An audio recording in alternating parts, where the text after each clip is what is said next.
We are going to make bruschetta, 2 types of bruschetta. And then, after that, mini lemon and limoncello tiramisu. Yeah, okay? All right, let's start with the bruschetta.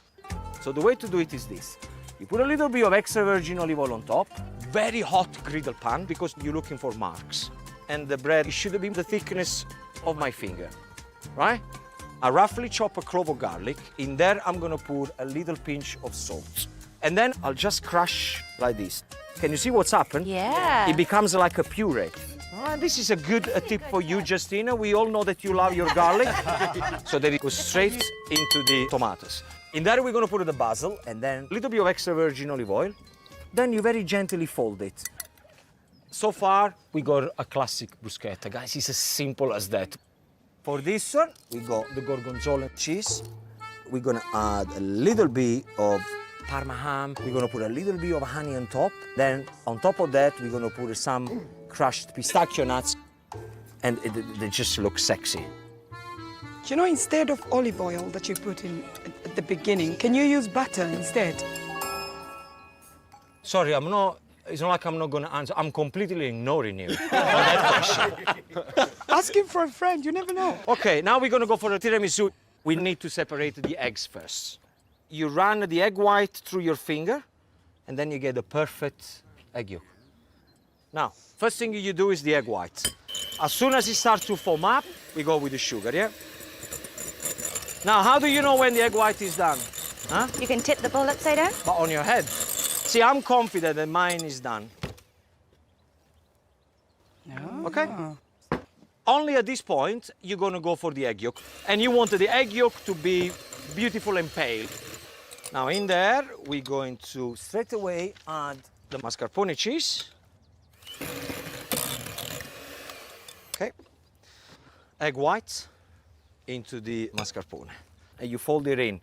Lemon zest. All right, now is the time for the limoncello. A little bit here. Okay? Layer of the cream goes on the bottom. We get a biscuit. So you put it there. Then I'm gonna put another layer of cream on top, and then we do it again. Yeah. Put them in the fridge, and only then, after 4 hours, this is gonna be ready. We are going to make fettuccine with a white ragu. We make with minced pork. It's amazing. I don't eat meat, Gino. Chloe, don't worry about it. You don't have to use the meat. Okay, so we go minced pork, we go our mascarpone, defrosted peas, a little bit of pecorino cheese.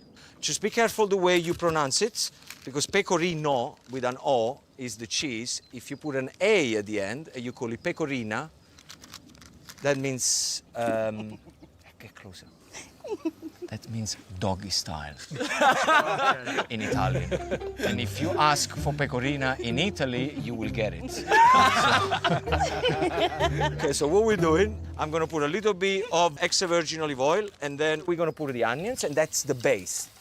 Now, with rosemary, is one of those herbs which is fantastic to fry it at the beginning, so it releases the flavor. Rosemary can take the heat. So in there, we're gonna put the minced pork. Now, for the pasta, 300 grams of flour. Then in there, we are going to crack in 3 eggs.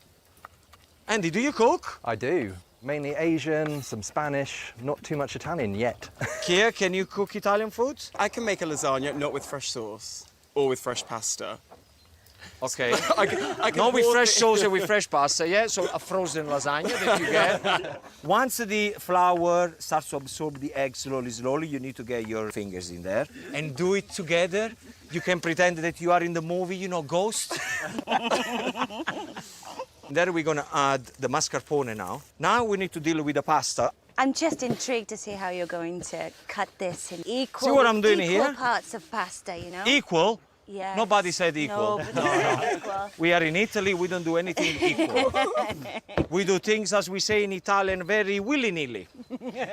To do the fettuccine, more or less, this is the size. Ready? Yeah. Look at that. And that's how you do it. Okay, pasta goes straight in there.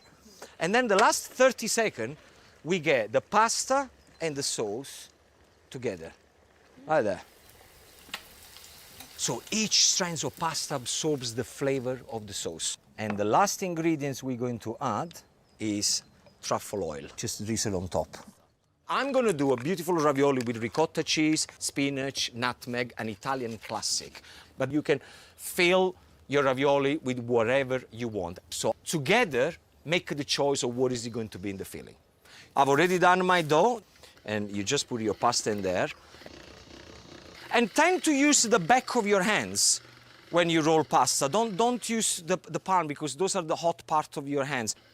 Then you get your filling. You want to leave about 4 fingers between one filling and the other. Now the top goes on top of the filling, yeah? Okay, guys. Okay, the pasta, slowly, is gonna go into the water. This will take about a couple of minutes, no more than that. Okay, guys, I'm gonna go for my sauce, which is butter and then sage leaves. Get the pasta straight into the sauce.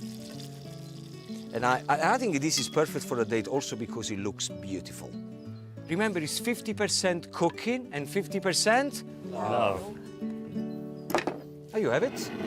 Ravioli, ricotta, spinach in butter and sage sauce. Simple as that. We're going to cook salmon. We're going to flambe the salmon with Martini Bianco. Okay, first thing we're gonna do, we're gonna put this garlic, chili, and oil in the pan. Fresh spinach, straight in there, okay? Spinaci all'arrabbiata. Now we're gonna cook salmon. I want to get the skin nice and crispy. We get the salt. I'm gonna season on one side. Remember, salmon, we want it completely raw in the middle. You want it raw in the middle? Raw in the middle, yeah? Nice and moist. Now, once you go at the beginning on a really high heat, then you can lower slowly. Can you see that it's changing color? Yeah. It tells you that it's the time to flip it over. Okay, beautiful, look at that. Okay, this is pretty much done now. Get rid of the oil.